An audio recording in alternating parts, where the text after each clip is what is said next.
Good morning বন্ধুরা, আশা করি তোমরা সবাই ভালো আছো আর আমিও ভালো আছি। তোমাদের সামনে নতুন একটি ব্লগ নিয়ে আমি উপস্থিত হয়েছি। তো আজকে সকাল সকাল আমরা রেডি হয়ে গেছিলাম।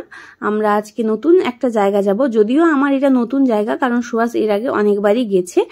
আর আমরা 6:30টার ট্রেনটায় গেছিলাম আমাদের জলেশ্বর লোকালে। আর বাড়িতে প্রায় 5টা থেকে উঠে আমরা রেডি হয়ে, আমরা যখন ভিডিওটা শ্যুট করছিলাম তখন ওই 5:45 মতো বাজে। তো সব কিছু রেডি করে নিয়ে বাড়ি থেকে বেরাতে আমাদের 6টা হয়ে গেছে।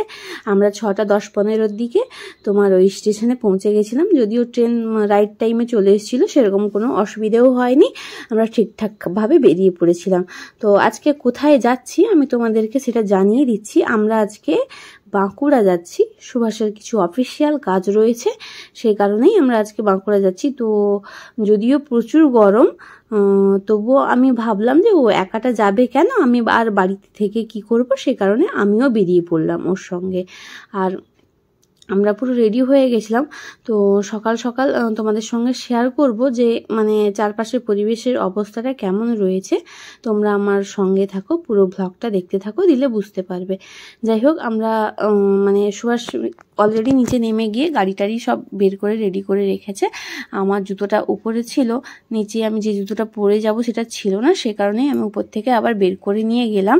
যাই হোক, আমরা অলরেডি এখন বাইক টাইক সব রেখে দিয়ে স্টেশনে, মানে স্টেশনের পাশেই বাইক রাখার স্ট্যান্ড আছে, ওখানে রেখে দিয়েছিলাম।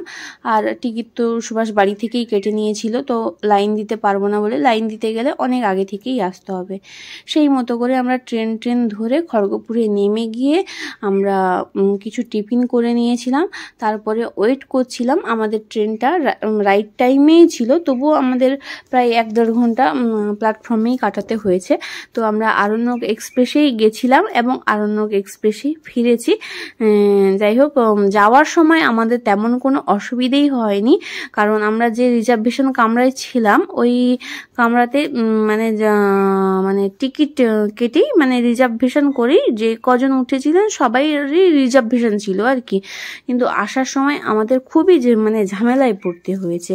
আর এটা যতদূর সম্ভব শালবনের জঙ্গল, তো আমি ওই মানে সুন্দর প্রাকৃতিক মনোরম দৃশ্য দেখতে দেখতে এগিয়ে চলেছিলাম বাঁকুড়ার দিকে। তো আমার কোনো মানে গরম যে এত, আমি কিছু বুঝতেই পারিনি। আমার খুবই ভালো লাগছিল, নতুন একটা জায়গা এক্সপ্লোর করছি, তো মানে খুবই ভালো লাগছিল। আর দেখো, ট্রেন থেকে নেমে আমরা এগিয়ে যাচ্ছিলাম স্টেশনের ওই প্রান্তে, যেখানে তোমার টোটো দাঁড়িয়ে রয়েছে।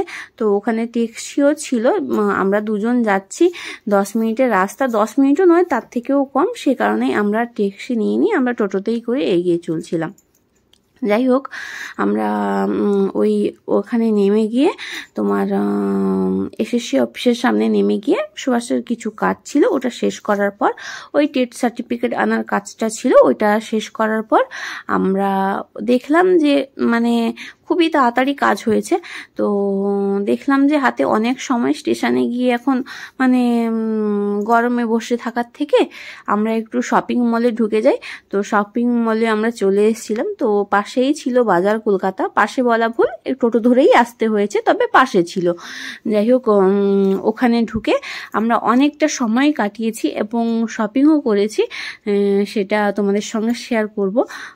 যাই হোক, আমরা ঢোকার সময় বুঝতে পারিনি, মানে ভাবছিলাম যে মানে কেমন ফাঁকা ফাঁকা লাগছিল। যাই হোক, ভেতরে যখন ঢুকি মানে খুবই মানে লোকজন ছিল আর কি। তো আমাদের মানে ধারণাটা ভুল ছিল, বাইরে থেকে দেখে কিছু বোঝাই যায় না। আর তারপর আমরা ওখান থেকে বেরিয়ে এসে স্টেশনে বসছিলাম, তারপরে ট্রেন ধরে বাড়ির দিকে রওনা হচ্ছিলাম। শপিং মলের ভিডিওটা আমি তোমাদের সঙ্গে শেয়ার করতাম, তো ওই সময় কিছুটা ভিডিও করার পর আর ওনারা বারণ করলেন যে আমাদের ভিডিও অ্যালাউ নেই। তো কিছু ফটো তুলেছি, সেগুলো আমি তোমাদের সঙ্গে পরে শেয়ার করব। তো যাই হোক বন্ধুরা, এরপর খড়গপুরে পৌঁছে গেছিলাম প্রায় 5:30টার দিকে।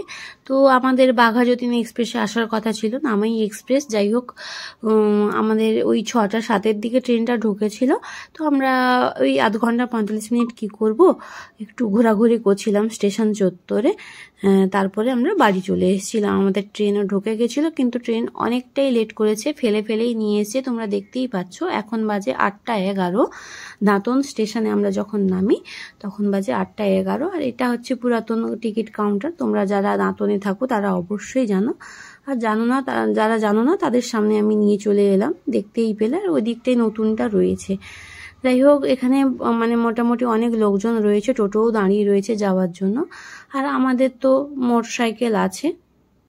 এভাবেই বাড়ি ফিরেছি, আর তারপরে ভিডিও করা হয়নি, কারণ আমাদের অবস্থা খুবই খারাপ ছিল। তোমাদের ভিডিওটা কেমন লাগলো জানিও। সবাইকে টাটা।